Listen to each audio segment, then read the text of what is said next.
حضرت زید بن ارقم، میں حوالہ کوٹ کر لیں ذرا، تاریخ کامل اسیر کے اندر ہے اور البدایہ والنہایہ کے اندر ہے اور سر الشہادتین کے اندر شاہ عبد الحق محدث دہلوی رحمۃ اللہ لکھتے ہیں. آپ فرماتے ہیں کہ بعض لوگ اس کا انکار کرتے ہیں کہ جی عبید اللہ ابن زیاد نے چھڑی ماری، یزید نے نہیں ماری، گستاخی نہیں کی، لیکن دو روایتیں لے کر آئے ہیں. وہ یہ ہیں، وہ کہتے ہیں کہ عبید اللہ ابن زیاد کے دربار میں حضرت زید بن ارقم، سارے بولے حضرت زید بن ارقم صحابی رسول نے دیکھا عبید اللہ ابن زیاد چھڑی مار رہا تھا. اور فرماتے ہیں کہ دربار یزید میں حضرت ابو برزہ اسلمی صحابی رسول نے دیکھا، وہ گواہی دیتے ہیں کہ یزید پلیت نے بھی چھڑی ماری تھی. اب عبید اللہ ابن زیاد کے دربار میں زید بن ارقم دیکھا وہ چھڑی مار رہا ہے، تو زید بن ارقم رضی اللہ تعالی عنہ نے فرمایا، اوے ظالم، مرجانہ کے بیٹے عبید اللہ ابن زیاد، یہ چھڑی ہٹا لے، میں نے خود اپنی نگاہوں سے دیکھا ہے میرے مصطفیٰ ان لبوں کو چوس رہے ہوتے تھے، ان لبوں کو چوم رہے ہوتے تھے. مصطفیٰ نے حجر اسود کو تو پتہ نہیں ایک بار دو بار چوما ہوگا، حجر اسود کو تو چند بار چوما ہوگا، لیکن حسین کے گلے کو تو بار بار چوما ہوگا. اور زید بن ارقم صحابی رسول فرما رہے ہیں، فرماتے ہیں سونے ابن زیاد چھڑی ہٹا لے.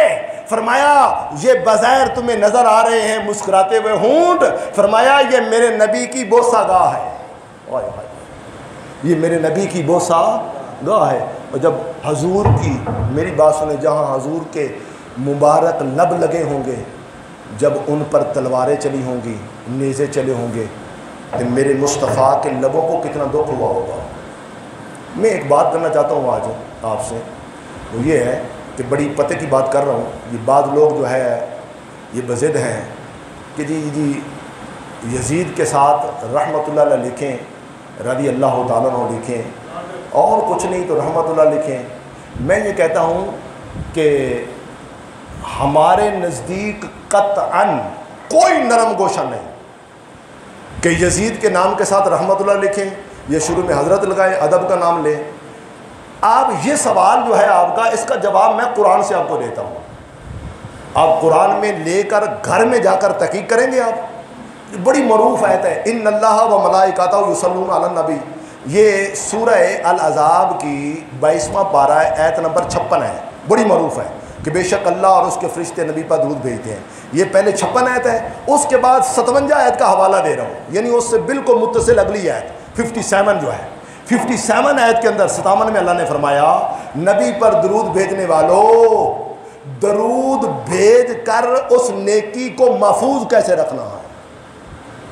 بڑی کام کی بات کر رہا ہوں. درود بھیجنے والوں، سلام بھیجنے والوں، اب 100 سال 80 سال میں سلام بھیجتے رہے، لیکن اسے محفوظ کیسے کرنا ہے. فرمایا سنو، ان الذین یؤذون اللہ ورسولہ لعنہم اللہ فی الدنیا والآخرہ وأعد لهم عذابا مہینا. اللہ فرماتا ہے کہ بے شک جن لوگوں نے اللہ اور اس کے رسول کو دکھ دیا، اذیت دی، اللہ فرماتا ہے لعنہم اللہ فی الدنیا والآخرہ، ان سارا لوگوں تے اللہ دی بھی لعنت ہے تے رسول دی بھی لعنت ہے. سمجھ آ گئی بات آپ کو؟ بے جیڑا نبی نو دکھ دے وے اون دے تے اللہ دی بھی لعنت، سارے بول اللہ دی بھی. بھئی گھر میری بات سنیں، میں ریکارڈنگ کروا رہا ہوں، آن دی ریکارڈ ہے، آپ یہ نیٹ پہ بھی دے سکتے ہیں، اور آپ کو میں سمجھا رہا ہوں، بھر قرآن کھول کر دیکھیں. ان الذین یؤذون اللہ ورسولہ لعنہم اللہ فی الدنیا والآخرہ، نبی پاک نو دکھ دے تے اس تے اللہ دی بھی لعنت ہے، رسول دی لعنت ہے. جب اللہ کی لعنت ہو، رسول کی لعنت ہو، تو پھر مجھے کہنے دیجئے ہم سب مومنوں کی بھی لعنت ہو. سچ ہے نا؟ اس پر اللہ دی لعنت، رسول دی تے ساڑی بھی لعنت ہے، لعنتوں کی پھٹکار ہے. اس لیے اب تعین کرنا چاہتا ہوں، تعین. یہ یاد رکھ لیں، پہلا مسئلہ یہ ہوتا ہے جب یہ کوئی عالم سنے گا نا میری گفتگو، تو وہ آپ عالمانہ انداز میں سنے گا، اس کو دیکھے گا، پرکھے گا، تحقیق کرے گا. میں وہی عالمانہ انداز اپنا رہا ہوں. پہلا مرحلہ یہ ہوتا ہے تفسیر کا، تفسیر القرآن بالقرآن، کہ قرآن کی تفسیر قرآن سے کی جائے. تو میں یزید کے حامی کو اتنا کہنا چاہتا ہوں، سن، اللہ نے فرمایا جیڑا رسول کو اذیت دے، وہ لعنت کا حقدار ہے، رحمت کا حقدار نہیں ہے۔ اب میں تعین کرنا چاہتا ہوں کہ رب کائنات جل مجدہ نے اسی سورہ عذاب میں، ورق پلٹ کر پیچھے آ رہا ہوں، اب اس میں رب کائنات جل مجدہ نے فرمایا کہ میرا نبی وصال فرما جائے نا، مصطفیٰ کا وصال ہو جائے تو امہات المومنوں کی مائیں ہیں، آقا کی ازواج مطہرات ہیں، تو اللہ نے فرمایا وَمَا كَانَ لَكُمْ أَن تُؤْذُوا رَسُولَ اللَّهِ وَلَا أَن تَنكِحُوا أَزْوَاجَهُ مِن بَعْدِهِ أَبَدًا۔ آیت نمبر 53 میں رب نے فرمایا مصطفیٰ کے وصال کے بعد اگر کوئی امتی مصطفیٰ کی زوجہ کے ساتھ نکاح کرے وہ مصطفیٰ کو دکھ پہنچائے گا۔ بھئی کہاں مصطفیٰ کے وصال کے بعد آقا کی زوجہ کے ساتھ نکاح کرے، امتی کا مصطفیٰ کی نبی کے ساتھ رب نے نکاح حرام کر دیا۔ ٹھیک ہے جی، بات سمجھ آ گئی؟ اب میں نکتہ کو سمجھانا چاہتا ہوں، بڑا گہرا نکتہ ہے، آپ قرآن میں غوطہ زن ہوں، آؤ میرے ساتھ مل کر ہم قرآن میں غوطہ زن ہوتے ہیں، رب سے قرآن کا فہم مانتے ہیں، مولا ہمیں قرآن کی فہم عطا فرما۔ وہ یہ ہے کہ دیکھیے میری بات سنیں، بعض لوگ یہ کہتے ہیں کہ مصطفیٰ کے وصال کے بعد شہزادہ حسین کربلا میں شہید ہوا تو بھئی مصطفیٰ کو دکھ کیسے پہنچا؟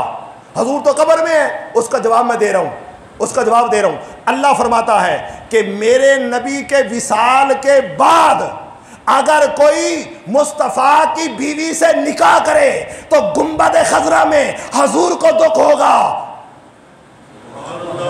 نہیں سمجھ آ رہی آپ کو؟ جن کو سمجھ آ رہی کہتے سبحان اللہ۔ ہاں بولو انشاءاللہ۔ جو یہاں بیٹھے گا بولے گا مسجد میں بیٹھ کر، انشاءاللہ وہ قبر میں بھی فرشتے پوچھیں گے نا ما کنت تقول فی حق ھذا الرجل، وہاں بھی خاموش رہے گا، وہاں بھی بول پڑے گا۔